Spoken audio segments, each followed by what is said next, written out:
Okay, we just saw Black Widow, which was better than I thought it would be. Yeah, it was actually entertaining. It was on the level of like a Bourne movie. It was pretty good. Didn't feel as much like a superhero movie. Yeah, well, I think that was their intent. They wanted this one to be like the thriller, the spy thriller, 007. I was just afraid that they were going to make it a total feminist movie where they just make I don't know, I just thought they were going to ram it down our throats, but surprisingly, no. I thought the same thing, and they didn't. It was lighthearted. Everything was played for a laugh. Yeah, there's good dialogue, funny little one-liners, and I think the only issue that we were talking about that was a little bit kind of snapped you out of it. That sounds a little bit like the guy from Raising Arizona. What? Nicolas Cage. What about him? Like, I think you could probably do an impersonation of him. Oh, probably if I tried. Anyway, so the one thing that just kind of snapped me and you, I think, out of this was that there was some diversity in the movie. In Russia in the 90s, right? That there in the Black Widow group of assassins, the training school, it was very diverse amongst them, and prominently on display were how should we put this? Wakandans. In Russia in the 90s. Yeah. Even Russia nowadays, that would not. That's like, if you're a spy and you want to not stick out, so why are you going to put a Wakandan in the middle of Russia, or anywhere for that matter? Anywhere in Europe, anywhere America. In the United States, because they're always police always pull them over anyway. Yeah. So like, why would you want to do Black that? Black Lives Matter, dudes. Black lives. Someone that looks like these two chicks, the red hair and the blonde, Pugh and Johansson, they can go anywhere. They can fit in anywhere in Europe and America without being a second thought. Right. It makes sense. You train them.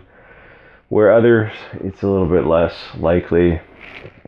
But movies are like, I was saying, like, if you try to make a movie without diversity nowadays, it's not gonna get made. It just wouldn't get made. It wouldn't even get there. You gotta throw in. There's like a certain I guess a quota that needs to be. Yeah, it's like the Bechdel test, but for skin color. Like even Wonder Woman, the opening scene of Wonder Woman, they're like on some, I don't know, where they're South American island or something. Yeah. Yeah. Like, why this doesn't, like, this is not how tribes work. Tribes are tribes. They're all the same. Right. They should all look like Greek girls, or at least Mediterranean girls. Right. But no. So, I thought the movie, are we doing spoilers? Yeah, it doesn't matter. Everyone's already seen it. Who fucking cares, right? I thought the design, but it's not worth $30 if that's what. Oh, no, not at all. No. Go risk getting COVID and go to the movie theater and see it, or don't see it. But don't spend. It's probably good on that big screen. Yeah, but don't spend $30. It's not $30. No, good. I don't think any Marvel movies. Yeah, well, especially not that one, because it doesn't even have as much special effects, because it's more a grounded film. It's not as fantastical as the Endgame or any of those Avengers movies were. I liked it better than Avengers Endgame. I liked it better than a lot of Marvel movies. I liked it. I liked it better than Captain Marvel. Oh, yeah. Because that movie, I mean, you couldn't even finish it. It took me 3 tries to actually finish, and I had to watch it in pieces. I couldn't start over again. I didn't even know who won the battle or how the finale went. Okay, if you compare and contrast these two movies and the likability of Scarlett Johansson to Brie Larson, holy shit. Oh, yeah, it's night and day. It's night and day. Can't even compare. Scarlett Johansson she saves men in the movies, but she's not condescending. Right. There's a whole different section. She doesn't have the same attitude. Like Brie Larson smirks.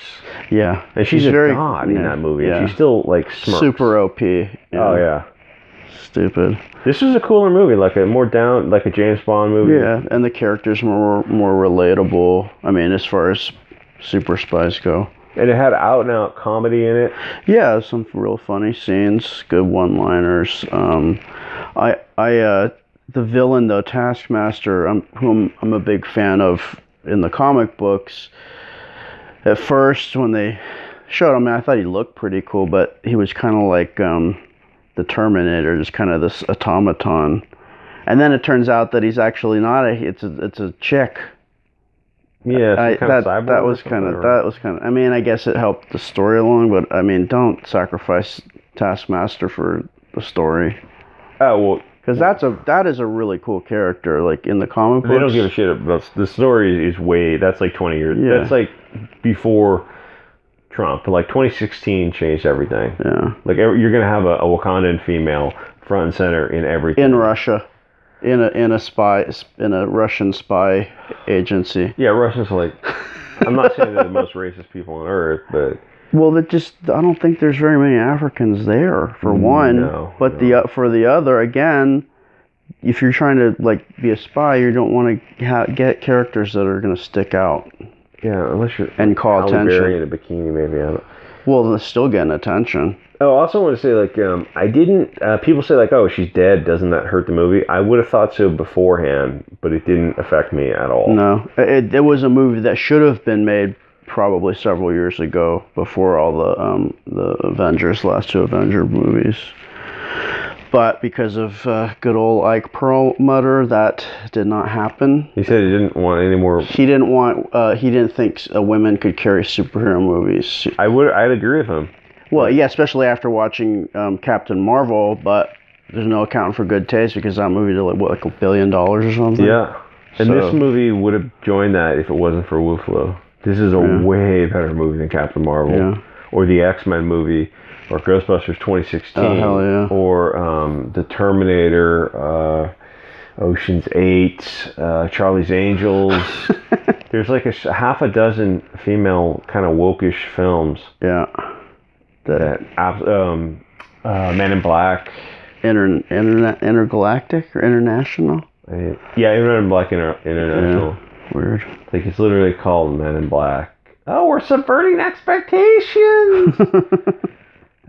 That's really dumb. You're so clever. You're so subversive. Look what you did. You just pulled the switcheroo on us. Yeah, we didn't even notice. Not like you've done it for the past 5 years already. They can keep trying to do that, but these movies cost $200 million to make. That's not nothing. That's a big gamble. Up. That's something that the bean counters are eventually going to not like. They will take a loss like every few years. They can afford to make a sacrificial lamb. Yeah, it's freaking bizarre.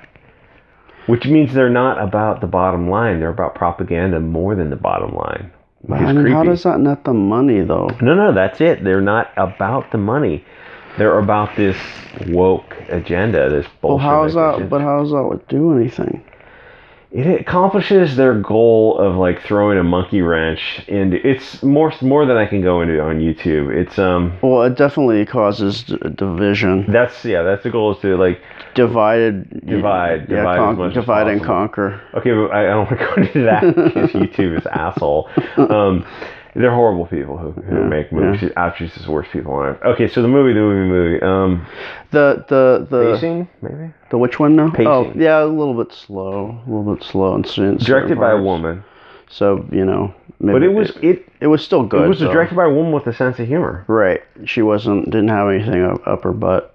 The first 10 minutes are slow, but it pays off. Right. And then there's a part in the middle that slows down, but it pays off and it works. And after that, it's like the pacing. It's fine. It was a good movie. And I was surprised that all the characters survived. I mean, pretty much everybody survived. Yeah, it's a shame they did that in Avengers, killing off characters. Yeah. It's like Rogue One. I like Rogue One. Yeah, but you can't do anything with it after that. Yeah, that kind of doesn't make sense to me. But the post-credit scenes. Okay, what was that? So the first one that was like right after the movie ended it was kind of a lead into what do you call it? Infinity War. Oh, okay. So that was just, again, the movie should have been made like a few years ago. She would have been younger, but she looks fantastic in this movie. Yeah. 36 years old, just... Well, they even made Rachel Weisz look young in the flashback scenes, so It looks like the that stuff, that kind of special effects are kind of getting better. The digital nice. D8. Well, they could do it with Schwarzenegger. It's like that looked a little weird when they do that in Salvation. Yeah. Well, I think now they're refining it, so it's getting a little bit better. But Rachel, the thing about this movie is you watch this movie and you'll feel like a fat ass because there's like 3 main chicks or 4 main chicks.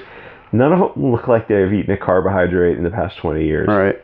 Which is probably pretty accurate. Yeah. Like you're talking about chicks who. Well, I think they just all gave it to the dude. Yeah. He ate all the carbs for them. He was the humor of the movie, the father figure. He was the what's his name? Headland. David Harbour. Yeah. The guy from Stranger Things. Funny guy, comic relief. Yeah. The whole movie had good chemistry. It's I'm comparing it to Captain Marvel. Mm-hmm. If this movie were Captain Marvel, in between Captain Marvel, it would have been like $1.5 billion. Oh yeah. It's an absolutely better movie. This should have been the first female Marvel movie, not Captain Marvel. She is Scarlett Johansson is so much more likable than Brie Larson is. And she already had the character's been developed over a whole bunch of movies, whereas the Captain Marvel, they just kind of threw you in there and just try to just cram everything in one movie and kind of force feed you, and it's not. For some reason, who's that black guy in Captain Marvel? Nick Fury. Samuel Jackson? Yeah. He wasn't likable in that movie. No, he's kind of dumb. His character was kind of dumb. Because he wasn't the same character. It was like before he became more jaded and bitter. He was like kind of a chipper. They de-aged him for that. That was a little weird too. But the chemistry, he's like 75 or something. Yeah. The chemistry between them was like they just both look like unlikable people. Like borderline personality. Well, because one of them is just an angry person. Well, they're both angry people, but one of them is like I think on the spectrum. So she's not going to have any chemistry with anybody. I mean, that's the problem when you have Asperger's. It's like 2 weird people found each other. And I think they're friends in real life. They are, because they talk shit about all the other Marvel actors. That's what she said. That's what got her into trouble. So he's probably not very well liked either. Yeah. She sounds like an asshole. Was he the guy in Pulp Fiction? Yeah. Oh, thank God. Yeah. If you confuse 2 black guys, it's like, oh my God. It's not Lawrence Fishburne. Yeah. Was that the guy in The Matrix? Yeah. All right. And then he got fat for Matrix Part 3. Yeah. So he kept gaining weight throughout the movie. Now it's huge in the John Wick movies. He's huge. Yeah. How do you're a Hollywood actor. You're paid to be just not eat carbs. He decided to do the Marlon Brando diet. Oh yeah, because even in Part 3, he was like, you can't. Starting to get a little bit. The suits were getting a little bit. And too that tight. other chick, she's 40 or something. She just looks so old in those movies. Oh yeah. I hope. Oh wait, she's gonna be. They're making Part 4. Yeah, she's in that too. As what, a grandma? Maybe, I don't know. The Wachowski brothers who announced No, the Wachowski sisters. That's so gross. Fucking gross.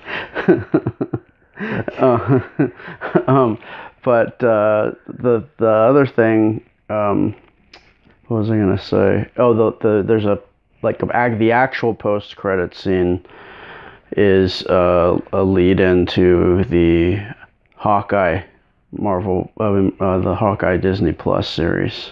Oh, okay. I think it looks like they're setting her up to either be the villain or just one of the part of the cast. No, I don't know. So that'll be interesting. I don't really get excited about shows. I do, because I know Mandalorian was hugely popular. Yeah, I love that. I love it. And that was good, but I don't know. It's all I have left to cling to. That and fast food. Yeah, that's really all I have left to cling to. Candy bars, milkshakes, just trans fats and high fructose corn syrup. So, were there any other Marvel characters in this movie? Like, there weren't any... There was...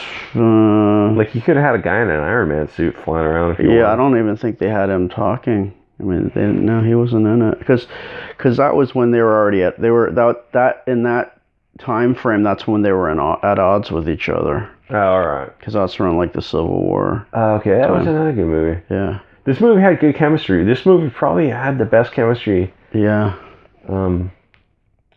Surprised they made it this late. Shame, but and then they killed her off. So it's like Yeah. I guess she's out of Marvel now forever. Pretty much, unless they bring her. I mean, there are ways to bring her back, but by the time they get it together, she'll probably be like super old. Yeah, starting 36, be like 38. Yeah, it's too old for Marvel. Yeah, unless they do that de-aging stuff. Yeah, she's in pretty good shape, but But maybe she wants to eat carbs now. yeah, that's what I'm thinking. It's like the Dave Bautista guy thing. He's like, he doesn't want. He's told James Gunn that Part 3 was the last for him. He says it's too hard to stay in shape. Okay, so wrap it up. Good movie, not worth $30. Right. It's good, not $30 good. You can maybe $20 since that's how much movies cost these days. Yeah, but in the movie theater, like go see it in the movie theater. Yeah, there's a whole different experience. Or just wait till it just comes on Disney Plus as a regular. But as far as Marvel movies, I say it's up near the top. Yeah, I mean, if you're really starving for a Marvel movie, it's not going to disappoint you. The thing with Disney is like you can share subscriptions like 4 or 5 people. Right. So it's like you split it up. It's not the end of the go world. let your friend let you watch it, and you can. I think there are a lot of people who who are going to pay $30 for this. Or they'll split the $30 like 4 or 5 ways or something, and. Yeah, I think there's people like this streaming might not be such a. Because I think there's a thing that Disney Plus you can watch to get, like other people can watch it with you. Well, there's a way, Amazon has that where you stream it, you can watch a movie together. Yeah. There's a bunch of different apps that do that, and that way if you're on the phone, like you can talk, it's cool. It's like you can have a Zoom call in one. Right. Like you can watch a movie together while not being together. It's kind of neat. Right. Because like, our buddy who's a movie nerd, like he would need to pause the movie to talk about it and explain it, like all the silly stuff. But luckily he bought it, so. Yeah, he paid for it, so thanks to him. But anyway, good movie. Like, comment, subscribe, guys, and I will see you all next episode. Peace.